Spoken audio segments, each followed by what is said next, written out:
For these U.S. infantry soldiers out of Forward Operating Base Shank, today's off-road drive across the Afghan desert is a special occasion, moving into a newly assigned area of patrol. Before the soldiers can get settled into the local community, they'll need to first meet their new Afghan neighbors.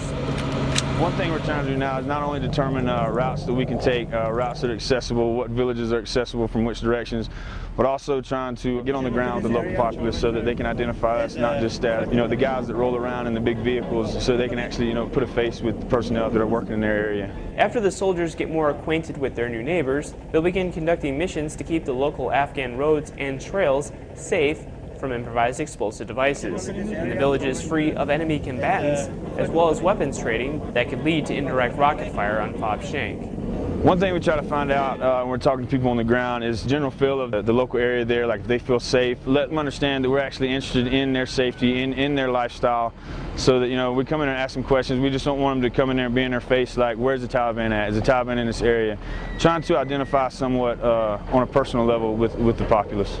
By keeping a presence in the region, the platoon is hoping to develop a relationship with the villagers that could translate to less attacks and a safer area for both sides. One of our main goals right now is counter IDF. If we can, at a minimum, disrupt the enemy, disrupt their flow of equipment, and resupply rockets into the area, then that'll be a successful mission on our part.